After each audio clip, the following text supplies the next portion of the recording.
안녕하세요, 여러분.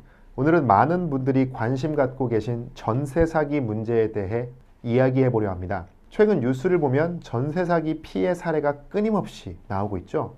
여러분도 혹시 나는 괜찮을까? 내 주변 사람들은 안전할까?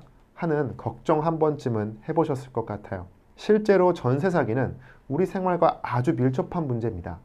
집은 우리의 안식처이자 삶의 기반인데 이것을 한순간에 잃을 수 있다니, 그것도 내 전 재산까지 말이에요. 그래서 오늘은 전세 사기 피해자들을 위한 종합 가이드를 준비해 보았습니다. 자, 본격적으로 시작해 보겠습니다. 먼저 전세 사기 피해자로 인정받기 위한 요건을 알아보겠습니다. 이 부분은 정말 중요한데요. 왜냐하면 이 요건을 충족해야만 정부의 지원을 받을 수 있기 때문이죠. 첫 번째로는 그 집에서 실제로 살고 있어야 됩니다. 주민등록도 해당 주소로 되어 있어야 됩니다. 이건 실제 거주 사실을 증명하는 중요한 요소이기 때문입니다.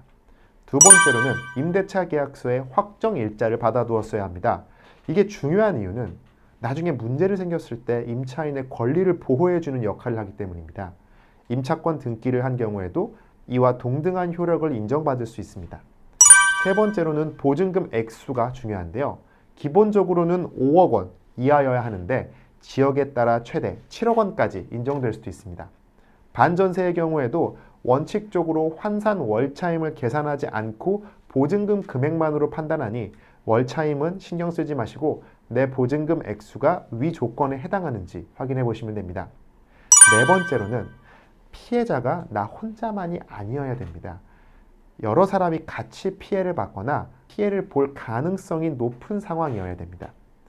마지막으로 다섯 번째는 집주인이 처음부터 전세 사기를 칠 생각이었다는 걸 증명해야 됩니다. 단순히 돈이 없어서 보증금을 돌려주지 못하는 게 아니라 처음부터 보증금을 떼어먹을 생각이었다는 것인데, 사실 이 부분은 피해자가 직접적으로 입증하기는 어렵고 수사기관의 조사를 통해 밝혀지는 것이 대부분입니다. 자, 그럼 이제 피해자로 인정받기 위한 절차를 알아보겠습니다. 먼저 여러분이 사는 지역의 광역시청이나 도청에 가서 전세 사기 피해자 신청서를 내야 해요. 이때 필요한 서류가 꽤 많은데 임대차 계약서, 확정일자 증명서, 주민등록 등본 같은 기본 서류는 물론이고 피해 사실을 증명할 수 있는 자료들도 함께 내셔야 됩니다. 신청서를 제출한 다음에는 국토교통부 산하의 전문가로 구성된 위원회에서 피해자 여부를 결정하는 심사를 합니다.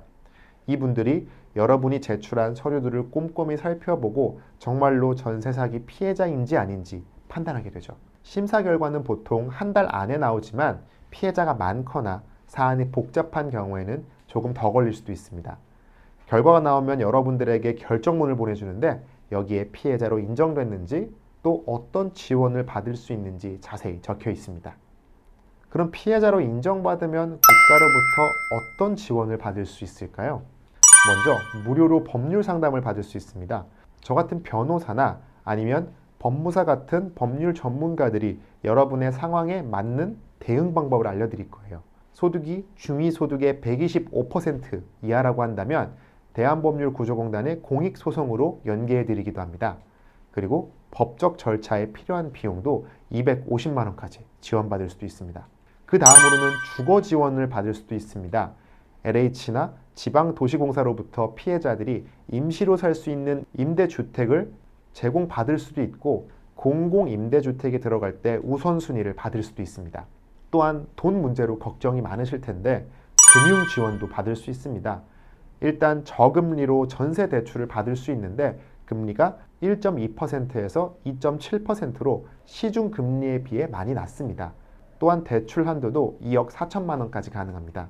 집을 사고 싶으신다면 디딤돌 대출이나 보금자리론으로 최대 4억 원까지 빌릴 수 있고요.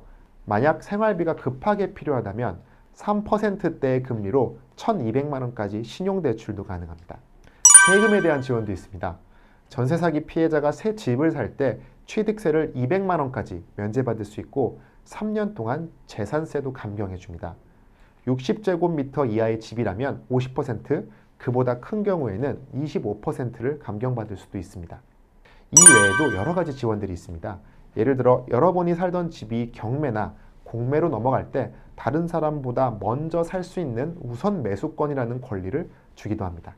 전세 사기 피해자에 해당되는데도 이런 제도가 있다는 것을 알지 못해서 또는 그 과정이 복잡하고 기간이 짧지 않다 보니 엄두가 나지 않아서 등등의 이유로 전세 사기 피해자 신청을 하지 못하실 분들이 계실 수 있습니다. 이 영상을 보시고 혹시 주변에서 전세 사기 피해자가 있다면 이 정보를 꼭 알려주시고 함께 힘을 모아 이 문제를 해결해 나가시기를 바라겠습니다. 비록 이 영상을 올리는 시점 이후 전세 사기 피해자와 관련한 법령이 개정될 수도 있기 때문에 이 영상을 참고하시되 구체적인 내용은 관할 기관에 문의하시는 게 더 정확하고 빠를 수도 있다는 점은 잊지 마시고요. 오늘 영상이 도움되셨다면 좋아요와 구독 부탁드리겠습니다. 여러분의 응원이 더 좋은 컨텐츠를 만드는 힘이 됩니다. 다음 영상에서 다시 인사드리겠습니다. 감사합니다.